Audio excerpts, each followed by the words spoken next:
Hello, नमस्कार, शुभ सकाळ मंडळी. कसे आहात? मजेत ना? मी पण मस्त आहे.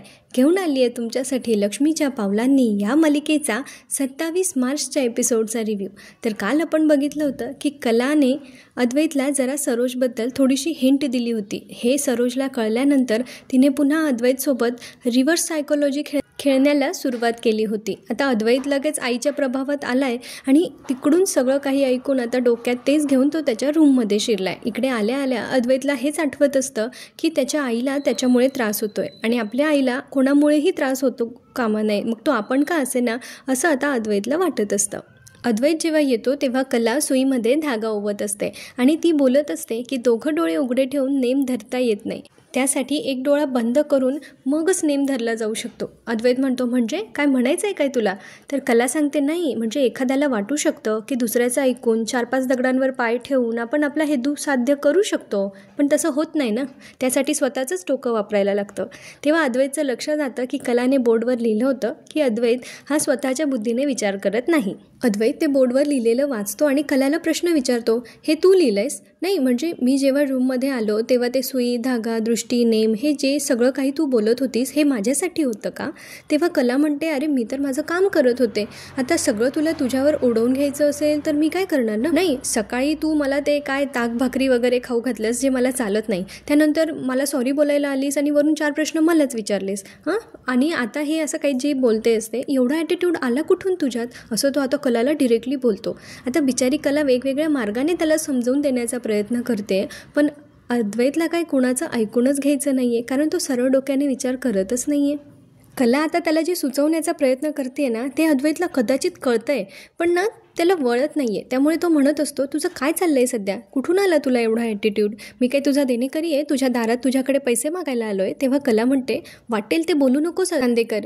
तेव्हा तो म्हणतो, वाटेल ते बोलणार मी. तुझं काय चाललं आहे सध्या? वाटेल तेव्हा गप्प गप्प असतेस, कधी माझ्याशी काय बोलते, आता हे असं सजेस्टिव्ह बोलत होतेस, तू काय माझ्यासोबत माइंड गेम खेळतेस का? खरं तर माइंड गेम सरोज खेळते, पण हे अद्वैतला कळत नाही आहे. आणि आता सांग, पटवून दे मला तसं असेल तर. आता तू हे जे सगळं सुई धागा वगैरे बोलत होतीस हे माझ्यासाठी नव्हतं. आता कला मनातल्या मनात विचार करते की मला तोंड देखल्या नुसतं हो म्हणायचं नाही आहे, त्यामुळे आता ती काहीच बोलत नाही. तर अद्वैत म्हणतो, का आता का बोलती बंद झाली? आणि तो सरळ तर त्या बोर्डकडे जातो आणि त्यांच्यात जेवढ्या काही सिमिलॅरिटीज थोड्याफार कलाला सापडलेल्या असतात त्या सगळ्यांवर तो आता एक कट मारून देतो आणि म्हणतो, आपल्यामध्ये फक्त डिफरन्सेस आहेत, आपल्यात काहीही सारखं नाही आहे, आणि रागात त्या रूममधून निघून जातो. आता बिचाऱ्या कलाला काय करावं हा मोठा प्रश्न पडलाय.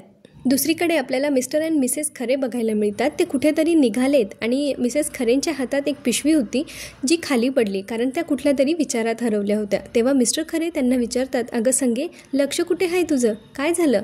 तेव्हा त्या म्हणतात, अहो कलाचाच विचार आहे डोसक्यात. बघा ना, आपण होळीच्या आणि धुळवडीच्या दिवशी गेलो, पण कला काहीतरी वेगळ्याच विचारात दिसत होती हो मला. त्यावेळेला मिस्टर खरे सांगतात की मला पण तसंच जाणवतं आहे. म्हणजे बघ ना, जेव्हा तिच्यात आणि जावई बापूंमध्ये ना काही बिनसलेलं असतं ना, तेव्हा ती अशी वागते बघ. त्यावेळेला मिसेस खरे पण म्हणतात, हां बरोबर बोलताय तुम्ही, पण यावेळेला असं काय झालं असेल हो? त्यावेळेला मिस्टर खरे म्हणतात, हे बघ, तसं नवरा बायकोंमध्ये काय झालं आहे हे त्यांनी सोडवायचं, पण आपल्या कलाचा प्रश्न जरा वेगळा आहे. त्यामुळे तू एक काम कर, थोड्या वेळाने तू तिला निवांत फोन कर आणि विचार, आता तुला मंडईत जायचं आहे ना, चल आपण सोबतच निघू. त्यावेळेस मिसेस खरे म्हणतात, हो हो तुम्ही बरोबर बोलताय, मी करते तिला थोड्या वेळाने फोन. आता दोघं तिकडून निघून जातात. पुढे आपल्याला चांदेकरांच्या घरचा सीन बघायला मिळतोय. रजनी मॅम किचनमध्ये काहीतरी काम करत असतात, पण त्या विचारत असतात सोहम आणि अनामिकाच्या. त्याच वेळेला अनामिका दारावर येते आणि ती म्हणते, रजनी मॅम आत येऊ का? म्हणजे रजनी काकू आत येऊ का? तेव्हा त्या म्हणतात, अनामिका अगं दारात का उभी आहेस? ये ना ये ना. ते छानपैकी तिचं स्वागत करतात आणि आल्यानंतर ती त्यांना हाय बाय करते आणि मग त्यानंतर त्या म्हणतात, थांबा मी तुझ्यासाठी पाणी घेऊन येते. आता त्या पाणी आणायला जातात. त्यावेळेला अनामिका छानपैकी त्यांचं घर निहाळत असते. तिला त्यांचं घर खूप आवडतं. त्या आल्यानंतर ती म्हणते की घर खूप छान आहे तुमचं. त्या म्हणतात, थँक्यू. अगं पण अशी अचानक कशी आलीस? तेव्हा ती म्हणते, सोहूला भेटायला. आणि मग ती करेक्ट करते स्वतःला आणि म्हणते की सोहमला भेटायला आले. तसं यांची पण जोडी क्यूट वाटते आहे, पण शेवटी सोहमच्या आयुष्यात तर काजलच असणार आहे. आता पुढे हे बघणं मनोरंजक ठरणार आहे की आता हे अनामिकाला गुडी वेने परत पाठवतात सोहमच्या आयुष्यातून, की मग तिला विलन बनवून टाकतात काय माहिती. आता अनामिका रजनी मॅमला विचारते, मी जाऊ शकते सोहमला भेटायला? तेव्हा त्या म्हणतात, हो जा ना. हे बघ, इकडून वर गेलीस ना की उजव्या हाताची पहिली रूम त्याची. अनामिका म्हणते, हो ठीक आहे. दुसरीकडे आपल्याला काजल सोहमच्या विचारामध्ये बुडालेली दिसते. ती विचार करत असते आणि तिला आठवत असतं की सोहमने अनामिकाला तिच्या प्रश्नाचं उत्तर आय लव्ह यू म्हणून दिलं होतं आणि त्यानंतर तो तिच्यासोबत किती खुश होता. पण काजलला कुठेतरी वाटतंय की तिला दाखवण्यासाठी तो असा वागला होता. आता ती जाम चिडली आणि म्हणते, याने याच्या आयुष्याचे भजे तळावे किंवा वडे, आपल्याला का दाखवत होता हा, आपल्याला का इग्नोर करतो ह्या पद्धतीने. आता काजल त्याच्यावर संतापली आहे आणि त्याला फोन करून त्याचा जाब विचारणार आहे ती. पण नेहमीप्रमाणे तिचा पण टायमिंग चुकला आहे आणि अनामिकाचा पण येण्याचा टायमिंग चुकला आहे. जेव्हा तो फोन उचलून तिच्याशी बोलणार असतो तेवढ्यात अनामिका डोअरवर नॉक करते आणि म्हणते, सोहम चांदेकर मे आय. तिला बघून सोहम अवाक होतो. तो म्हणतो, अनामिका तू अचानक इथे कशी. तर अनामिका काहीतरी टाईमपास उत्तर देते. तिला खूप पिजेच मारता येतात तसंही बहुतेक. तर ती म्हणत असते, कसंही मला उडता येत नाही आणि चालत यायला वेळ लागतो त्यामुळे मी गाडीवर आले. तो म्हणतो, अगं तसं नाही, म्हणजे तू ये ना, बस ना. सोहम खूप गोंधळला आहे. शेवटी तो म्हणतो तिला वेलकम. त्यावेळेला ती म्हणते, अरे हो, it's okay, nice home, nice paintings. आणि तिथे सोहमचं एक अर्धवट पेंटिंग तिला दिसतं. तेव्हा ती म्हणते, मला हे असे अर्धवट पेंटिंग्स असतात ना ते खूप इंटरेस्टिंग वाटतात.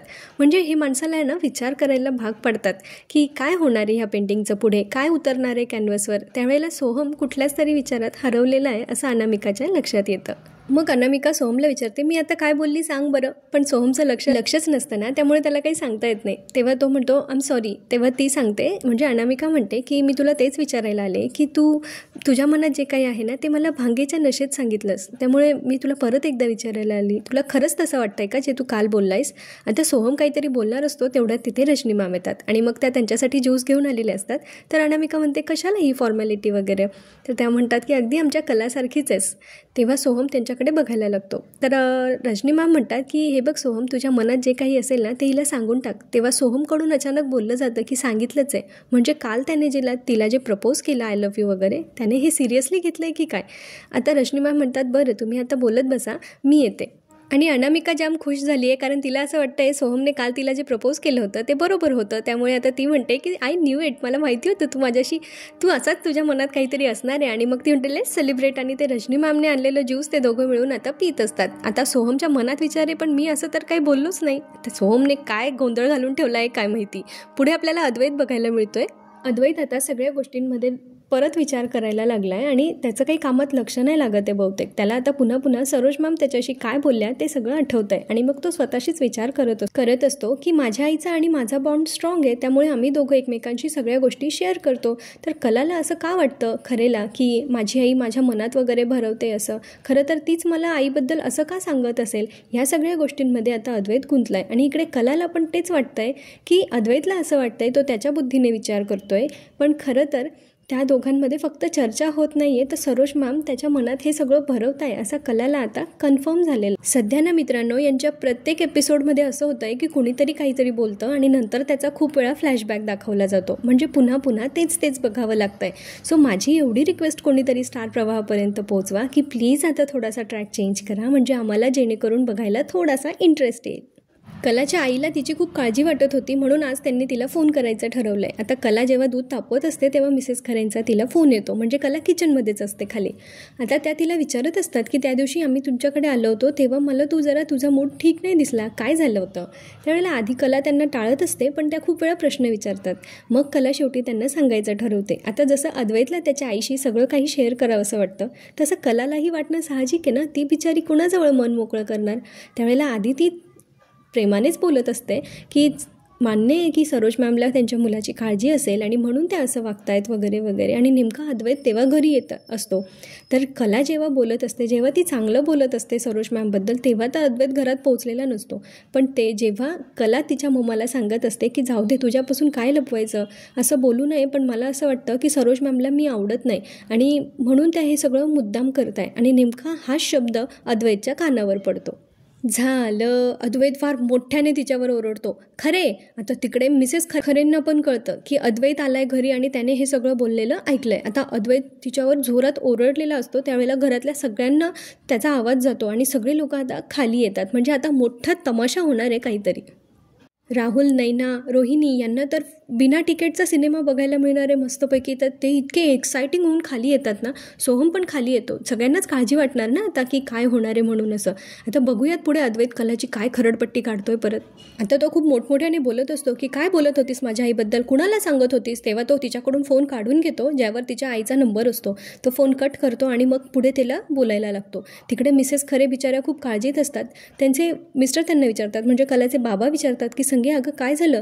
तेव्हा त्या सांगतात की अहो माझं मन थाऱ्यावर नव्हतं राहत म्हणून मी तिला फोन केला आणि ती मला सांगत होती. बहुतेक ते तिच्या घरच्यांनी ऐकलं हो, म्हणजे चांदेकरांनी ऐकलं बहुतेक. मला तरी वाटतंय कला लई मोठ्या प्रॉब्लेममध्ये हो.